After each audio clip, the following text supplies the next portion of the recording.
আপনার একটা কিডনি যখন নষ্ট হয়ে গেছে, তারা জানেন একটা কিডনি লাগাইতে কত টাকা খরচ করে। কেউ যদি হাসপাতালে যায় দেখেন নিঃশ্বাস নিতেছেন, এই নিঃশ্বাস ভেন্টিলেটরে নিঃশ্বাস নিলে একদিনে 20,000, 25,000, 30,000, 1 লাখ পর্যন্ত বিল হয়। সেই নিঃশ্বাসগুলো ফ্রি পাচ্ছেন, তার জন্য কাজ করবেন না? তার প্রতিদিন এই যে আপনার রক্ত ডায়ালাইসিস হচ্ছে, কারো যে রক্ত ডায়ালাইসিস কোন লাগে, হাসপাতালে যাওয়ার লাগে, নাহলে পাও ফুটাও ফুল্লা যায়, এরকম রোগী আছে, হাসপাতালে যায় দেখেন, সেইগুলো আপনাকে করতে হচ্ছে না। তাহলে সেই তার আইন বাস্তবায়নে কাজ করবেন না? আপনি নামাজ পড়বেন, বাড়িতে আসবেন, রোজা রাখবেন, এই পর্যন্ত আপনাকে কাজ। বাদ বাকি কাজ কে করবে? ওইগুলো আইন আর ওগুলো আইন না। আল্লাহর দিন বাস্তবায়নের জন্য সৎ কাজে আদেশ,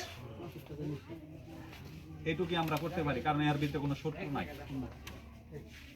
আপনারা বললাম বালা ভাই বালা কাজ করুন, ভাই বালা কাজ, অসৎ কাজে নিষেধ করবার যান, শত্রুর অভাব পড়তো না, আপনি সবার শত্রু হয়ে যাবেন। আর সমাজে ওই 2, 4, 5টা কালপ্রিট যারা অসৎ কাজ করে, তারা সংখ্যায় কম, কিন্তু তারা ঐক্যবদ্ধ, আর আমরা বিচ্ছিন্ন। আর জাতি যদি ঐক্যবদ্ধ না হয়, তাহলে সেখানে কখনোই বিজয় সম্ভব না। তাহলে আমাদের সকলেকেই একটা ঐক্যবদ্ধ প্ল্যাটফর্মে আসতে হবে।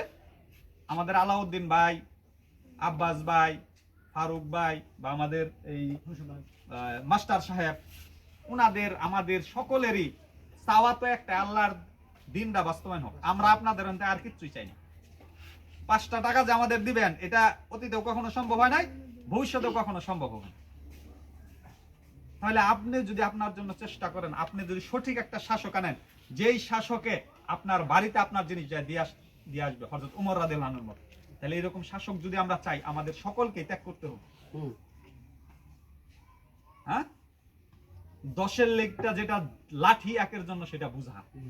তাহলে আমরাই খালি চেষ্টা করবো না, আমরা যেসব ভাই এখানে আছি, সকল ভাই ইসলামের একজন দায়ী, মানে আমি দায়িত্ববান লোক, দায়িত্বশীল লোক। সেই লোকটার কাজ হচ্ছে আমার ওয়াইফকে বোঝানো, আমার ভাইকে বোঝানো, আমার প্রতিবেশীকে বোঝানো, যারা আছে সকলকে, আসো এবার আমরা একটা প্ল্যাটফর্মে যাই, যে এই প্ল্যাটফর্মের কাজটা হচ্ছে সত্য, ন্যায়, ইনসাফ পূর্ণ একটা শাসক, যিনি আমাদের নেতৃত্ব দিবেন, এরকম একটা নেতা খুঁজে পাই। ইমাম সাহেব দেখার জন্য যেরকম ক্লিন শেপ লোক খুঁজে পাই করি না আমরা, ইমামের যদি ক্লিন শেপ করে আমরা নেমু কেউ, সেও তো আমাদের জেলার ইমাম হবে। এমপি আমগরে জেলার ইমাম না, তার সুন্নতি লেবাস থাকবে, তা নইলে আমরা মসজিদে ইমামতি করতে দিব এই হুজুর রে না। হ্যাঁ, সে ইসলামের পথে থাকতে হবে। একজন ইহুদি খ্রিস্টান ইমাম বানামু, তাহলে আমরা বানামু না চিন্তা করবেন। আপনি যে রকম ইমাম নিযুক্ত করবেন, সেই রকম ইমামই আপনার উপরে কাঁঠাল ভাঙিয়ে খাবো। এখন আমি সারাদিন যদি হেডার চিন্তা ভাবনা করি, এটা হেজাক লাইট হয় না, এটা হেজাক লাইট না, আমি কাঁঠাল গাছ লাগাই আম গাছ আশা করতেছি, এটা সম্ভব না। তাহলে আমাকে আমার কাজটুক করতে হবে, আগে লাগাইতে হবে কাঁঠাল গাছ, তারপর হতে কাঁঠাল আশা করা যাবে।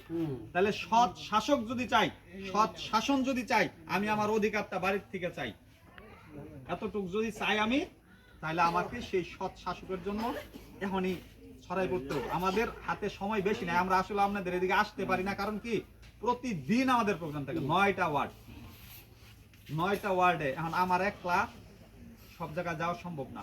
আব্বাস ভাইয়ের সব জায়গায়, কালকে আমাদের হচ্ছে বকুলতলা প্রোগ্রাম, আবার জেলার যাইতে হয়, উপজেলার যাইতে হয়, নান্দিনা যাইতে হয়।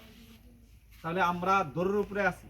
তাহলে এই দৌড়টা আমরা পারতাছি নিজের জন্য না, শুধু একটা ইসলামী রাষ্ট্রের জন্য। এইটুক যায় যেন, কারণ আমরা যেসব কাজ করতেছি, এই কাজগুলো দ্বারা আমরা কখনোই বেহেশতে আশা করতে পারি না, কিন্তু একটা উসিলায় আল্লাহ যদি মাফ করে, যে আল্লাহ তোমার দিন বাস্তবায়নের জন্য আমরা সকল ভাই চেষ্টা করছি।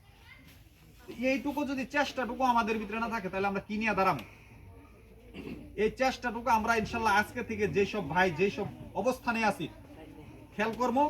আমি সেই সাহাবী যারা এত ত্যাগ তিতিক্ষা করে আজকে স্বর্ণালী অধ্যায় টিকায় রয়েছে, অন্তত পক্ষে এমন কিছু কইরা যায় যেন আমি চাই পরবর্তীতে নাজাতের জন্য একটা ফরিয়াদ করতে পারি আল্লাহর কাছে।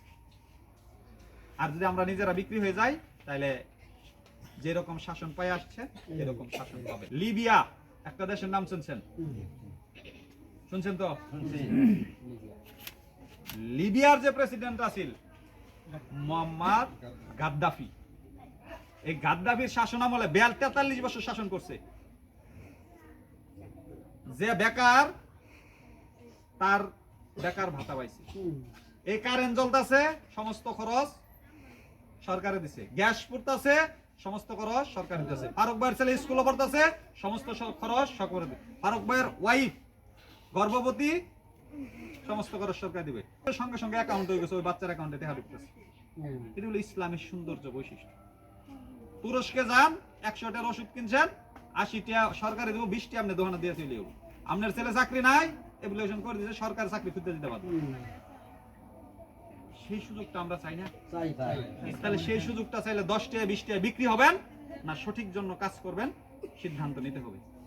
আর আমাদের ইনশাআল্লাহ আপনাদের আগেও বলছি, আপনাদের বিশাল ভালো করে বসার দেওয়ার কোনো অবস্থান আমাদের নাই। আমাদের এমন কোনো টাকা নাই আপনাদের জন্য, হ্যাঁ রিল্যাক্সে ফ্যান চালাই হেরা 50-60টা চেয়ার আইনা বসায়া চায়ের পরে চায়ের অর্ডার দেবেন, এরকম আমাদের কিছু নাই। আপনারা যারা আছেন সবার অবস্থান থেকে আসুন, আমরা কাজ করি শুধু আল্লাহর দ্বীন বাস্তবায়নের জন্য। আমরা সকলেই একই প্ল্যাটফর্মে আসি।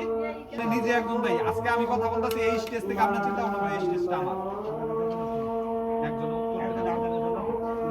আমরা শেষ 100 হইতে কিন্তু 1 লাখ বই, 99 কিন্তু 100 না।